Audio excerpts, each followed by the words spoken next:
Hello and welcome inside the ACU TV or studio for this week's Optimist Newscast. My name is Nathaniel Chisholm alongside Kaylee Kahn with sports in just a second. Our top stories this week include repairing emergency response equipment on campus, the intramural table tennis, and a quick recap of weekend sports. This is the Optimist Newscast.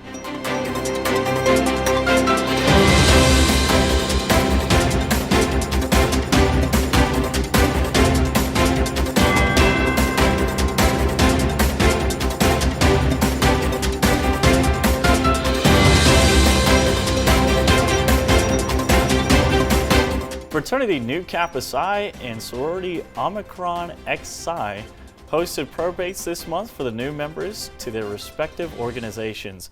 Noble Kings hosted its annual probate in the amphitheater on November 3rd, welcoming 3 members. OXC, founded this year, hosted its first probate in Boom Theater on November 8 with 20 members. Both organizations will be rushing and joining new members this spring. Over the weekend, Intramurals hosted a table tennis tournament. The Optimist Emily Sullivan covered this event. This week marked the start of intramural table tennis. The event was held in the Royce and Pam Monet Student Recreation and Wellness Center and was from 5 to 10 p.m. Starting the event was the fraternity Frater Sodalis. We heard about it through our fraternity, and so we're encouraged to participate in intramurals every year. And table tennis has always been something that's been on my radar personally because I really love the game. So I always know when the table tennis tournament is. Like many other fraternities and sororities, they have signed up to play in a variety of different sports. However, they are most passionate about table tennis. Ironically enough, our fraternity, for some reason, we all just love table tennis, and we're all pretty good at it.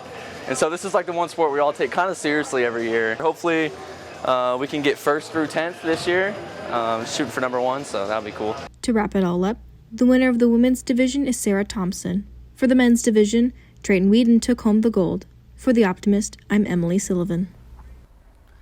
Thank you, Emily. About half of the blue emergency light pillars around the Lungsford trails are in need of repair, says ACU Police Chief Jason Ellis. The light poles have 2 main issues. First is the light does not shine after the button is pushed. And second, half of the poles will call ACU PD, while the other half will either ring 911 or the Abilene Police Department. Ellis says that throughout this time of repair, all poles will be routed to either 911 or APD. And in fact, campus has over 140 cameras and students should still feel safe. This past weekend, Honors College faculty and staff attended a conference in Dallas focusing on centering community. In fall of 2023, Russell Hall will be home of Honors College Living and Learning Community, which will be exclusive to those in college. The college hopes to expand this just beyond Wessel Hall to help impact both honors students and faculty. A common point of controversy around the holiday season is how early is too early to put up the Christmas tree. The Optimist Emily Sullivan talked to some Wildcats who gave their opinions on the festive fiasco.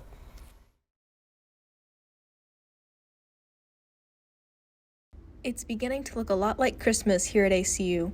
With November just starting, not only has the Starbucks on campus released their holiday drinks, but ACU has decided to bring out the Christmas tree.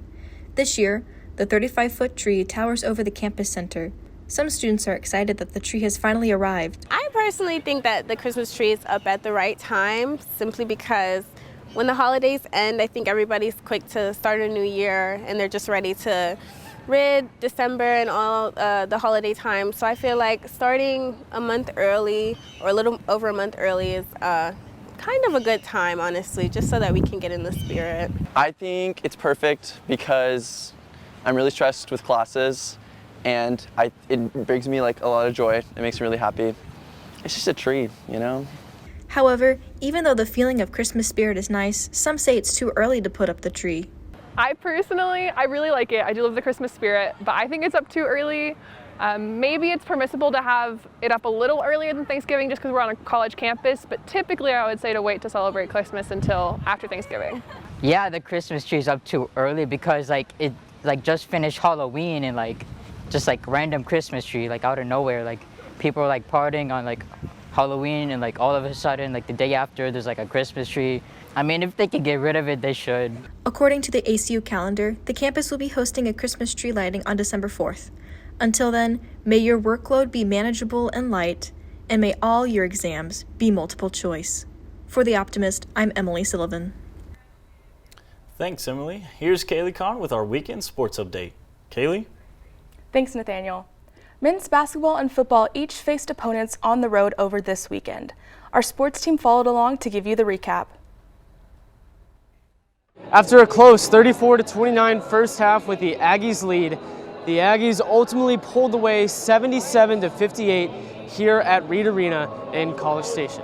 The Aggies started hot on a 15-3 run before the Wildcats cut the Aggies lead 28-25 behind a quick 6-0 swing. To close the first half, the Aggies led 34-29. Our goal, we talked for 2 days about making this game ugly. You know, I said Monday that was not the plan, and we did it, right? But tonight it was actually the plan. We wanted it to be ugly. We wanted to be slow on offense. We wanted because that's the only way we had a chance to stay in the game, right? We knew that, and we did it, and the guys were awesome.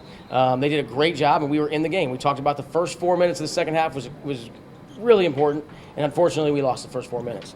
We got to do a better job of not fouling. I know I was on the officials hard. I don't think we fouled enough for it to be 35 free throws to 12, but that's what you expect in these games. I told the guys yesterday that it was going to be like that. The second half was a different story as the Aggies started out on a 21-11 run to seal the win 77-58. The difference maker was Aggie shooting 35 from the free throw line to ACU's 12. A bright spot for Tanner's team were the debuts of freshman JV Seat, Modobo Monecki, and Colby Tanner. You know, I really planned on maybe giving them a shot earlier in the first half, but just the way that the game played out, there wasn't an opportunity to get them in there. But they're both doing a great job. They're plugging along. They know that their time is coming. They're both really good players. They're going to be really good players. But again, I owe it to them to make sure I don't put them out there when they're not ready.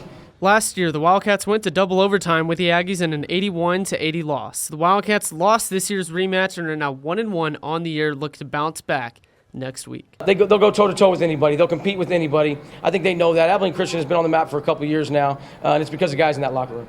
Now with football, I throw it to Kerry Johnston for this weekend's game at Sam Houston. Thanks, Connor. The Wildcats' first half surge led them to defeat the Sam Houston State Bearcats here in Bowers Stadium 45-28. From the very first possession of the game, the Wildcats came out swinging. A forced fumble by the ACU defense set up quarterback Ethan Long, who got the start since starting quarterback Maverick McIver was out with a shoulder injury, to throw a touchdown pass to wide receiver Kobe Clark. Then a blocked punt allowed Long to connect with wide receiver Tristan Golightly. The Wildcats got the football again with Long and Golightly connecting for another touchdown, giving ACU a dominant 21-0 lead midway through the first quarter. After the game, head coach Keith Patterson mentioned how proud he was of the start. I was proud of just the way they came out of the gate. We started fast, which really has been something that we haven't done consistently this season, so that was good to see a fast start. And then you just saw the confidence grow from there. More of the same continued for the Wildcats. Multiple special teams and defensive plays continued to set up ACU for opportunities to score on offense while also containing the explosive Sam Houston team. By the time the final buzzer rang, the Wildcats earned their 7th win of the season, making ACU Division I history, which Patterson credited to the team's focus on the right things and to improve. It's really been on just improving every single day and developing our team and growing as a unit and get to where we care about each other. And when you focus on all the right things, and sometimes things just click, and my hat's off to my staff and our players and for positioning ourselves to be able to do something extraordinary this year. Now, this team has a shot to make even more history. With a win in their next game, the Wildcats can earn their first ever conference championship at the Division I level, plus earn a potential bid to play in the FCS playoffs. And with their next game being at home, Patterson hopes the ACU community comes out to support the team as they aim to make history.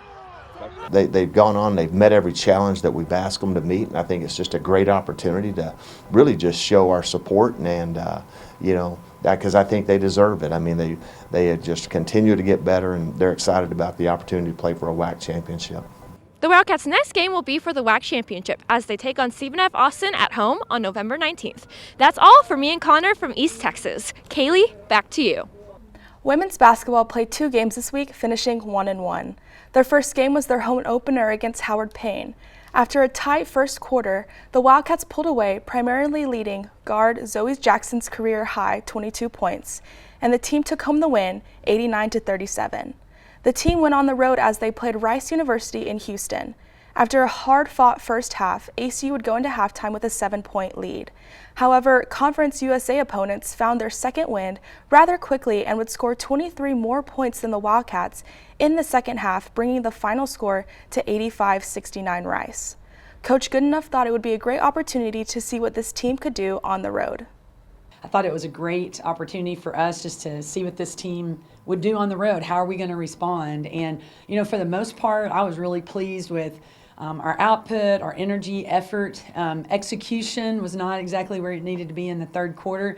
We had a nice, not a comfortable lead, but we had a lead at halftime. In the third quarter, we came out, had a couple of defensive lapses and just kind of some offensive problems that allowed them to go on a little bit of a run. Your next game is Sunday in San Antonio against UTSA. That's all for sports. Thank you for tuning in to this week's Optimist Newscast. I'm Kaylee Kahn. And I'm Nathaniel Chisholm. Have a great week, and we will see you next time.